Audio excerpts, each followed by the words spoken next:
He is now our congressman, I guess, in northern Louisiana, Well, southern Louisiana. I'm not your congressman yet. What's happening is, as of January, this area will be in my district. So That's close enough. I'm officially campaigning. I can't function officially responsible for this area yet because you're not officially in my district in January. We'd like you to tell us a little, introduce yourself to us, so come on up. All right, thank you.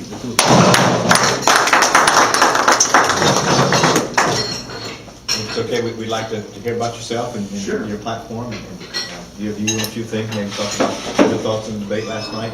And then again, maybe allow us a couple of minutes for some questions and answers. Okay, I'd love to. Thank you. All right, thank you, Randall. Do I need to speak into these microphones? Close enough for my video. Because I normally kind of walk around and do all that, so I'll do the best I can. Well, yeah, let me tell you a little bit about myself and this whole scenario, because it's important for you to know, because there are going to be people from Eunice and surrounding areas that are going to show up on November 6th expecting to see Bustani's name on the ballot, and it's not going to be there. And the reason is because this is not going to be in his district. So what happened was during reapportionment, we lost a district, the one that Jeff Landry has now, and so Jeff and Charles were put in the same district, and as a result, they're running against each other. I don't know if you've noticed that or not. We set up practice in Minden, Louisiana, right outside of Bossier City in 1982, and we brought our 2 little girls. One was still an infant then, and we eventually had 4. We raised all 4. They're all adults now. And we have 2 grandkids. We've been married 34 years. Apart from being a physician, I'm also have been involved in business endeavors. We got involved in franchise restaurants. The Subway, we opened the first Subway in Shreveport back in 1986. And we now have 33 stores that we own and operate. We're also involved in the UPS store, formerly known as mailboxes, etc. And our region, our territory covers 135 stores across southern Texas, including Houston, all the way to Oxford, Mississippi, including most of Louisiana. So I'm firmly implanted in really 3 silos, if you will. One is military background. I serve on House Armed Services Committee, and I really cherish the 6 years I spent on active duty in the Navy. I'm also a small business owner, and thirdly, I'm a physician. And one of the reasons why I ran for Congress back in 2008 is the fact that I saw the need for healthcare reform. And I got to Washington only in time to find Obamacare being passed. And I did everything I could, as so did Charles Bustani and Bill Cassidy, that we are the 3 physicians from Louisiana who serve in the House of Representatives. We did everything we could to block Obamacare, but as you know, it got crammed down our throats. Not one single Republican voted for it. And consequently, it's being implemented on an incremental basis. Unless on November 6th, we elect a new president, and then we'll stop it dead in its tracks. We'll pull it out by its roots, and we're going to start over. And if you haven't guessed, I'm a Republican, and I'm a very conservative Republican, both on a fiscal basis, but also on a social basis. And so you have to ask yourself, well, it certainly makes sense if you have a little lady who barely gets by at the end of the month and can barely afford her food and medication, that she gets this subsidy, which is, again, paid for by taxpayers, healthcare providers, and those who pay private insurance premium through cost shifting. And we could say that we're doing a good thing, we're creating a robust safety net. But why should Warren Buffett get the same subsidy? That's right. People who are millionaires, when they go on Medicare, they get the same subsidy as everybody else. And so therein lies the problem. We have a subsidized system that A, is very inefficient and very expensive, and B, we're giving things away to people who really don't need it.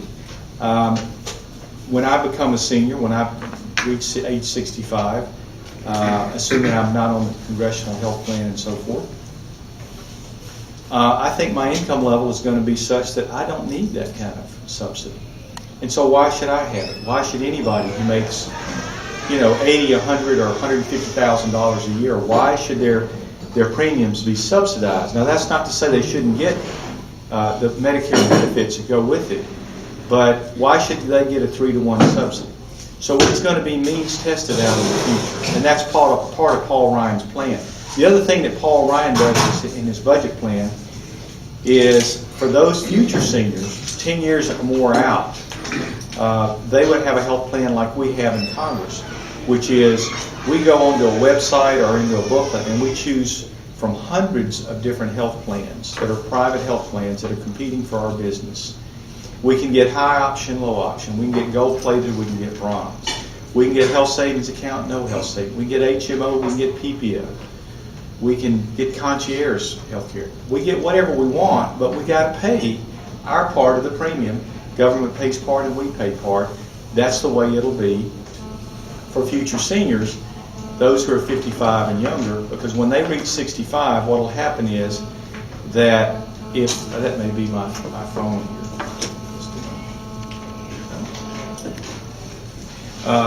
They may be, when they're 65 and they have this choice now in a private system, the way it'll work is it'll be means tested.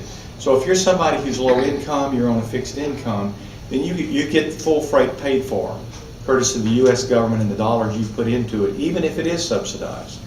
But if on the other hand, you have other forms of income, if you, for whatever reason, are comfortable and you don't need that much of a subsidy, then it won't be there for you. Because, again, let's face it, we can't do that for everybody. There just isn't enough money there for us to do that.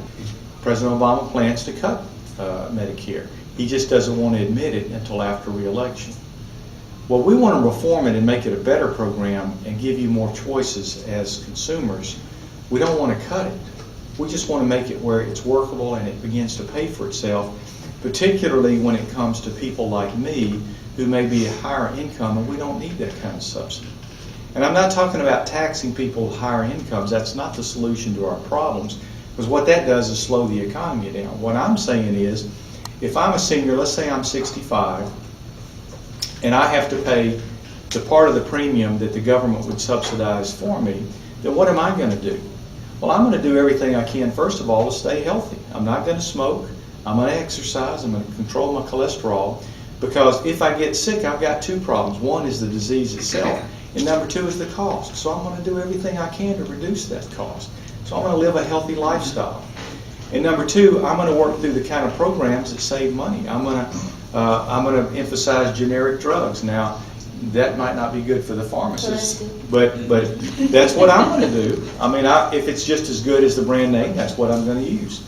I'm going to use a health savings account, because I know with a health savings account that money is my money. It's pre-tax, and if I manage it properly, then I'm going to get a better bang for my buck. You see, I'm in control. So I think that gives you an idea of the direction we want to go. I think the debate last night was over the top wonderful. I think it was an old-timey biblical beatdown, and I think it's time. Think about it. This President Obama, has served for 4 years and never had these tough questions asked in front of a camera. He's lived with a doting media. They never ask the tough questions. They ask him, things like his favorite color and his favorite music, but they never ask him, well, Mr. President, you're taking $716 billion from Medicare, and you say you're going to spend it in two places. How do you do that, sir? That question has never been asked to the man in front of the camera. And it's time we ask those questions. And he didn't have any answers for it. And he's not going to have answers, because it's just simply impossible. So you have to decide as voters whether you're going to accept the lies out of Washington, or whether you're going to say, I'm putting a stop to it. I only want to hear the truth. Even if it's bad news, I want to hear the truth. And so there's a reason why we have the worst economy since the Great Depression. We have a government that's antagonistic towards job creation. And why? Obamacare, every calculation you come up with, everybody knows that they're either not going to make much profit in their business, or they're going to lose money in their business and have to close it. Regulations, which are coming straight from the Oval Office and bypassing Congress, that are so unbelievable. It would take me all afternoon to explain to you what's happening. Power plants closing that are billion-dollar investments by companies. The crackdown on energy production on federal lands and anything under federal control is down 15%. That's why your gas prices are up. Yes, it is up in the private sector, but that's because it's out of control of government. And ladies and gentlemen, it is not going to get better as long as we continue these dismal policies. So hopefully the silver lining in all of this is that we can choose that future for America, which gets worse and worse over time, or we choose the alternative, which is to shrink government, not to do away with government, but to have a limited government, where we turn controls back over to you, the consumer, you, the patient, you, the business owner, the entrepreneur. And you can once again have access to capital. You can do what's best for your employees. You can not worry about insuring your employees for health care, because what we're going to do is create a competitive system where providers compete against each other, driving down the cost and increasing the quality, and return back to constitutionally driven government once again, where we have 3 branches of government instead of 1, which is functionally what we have today.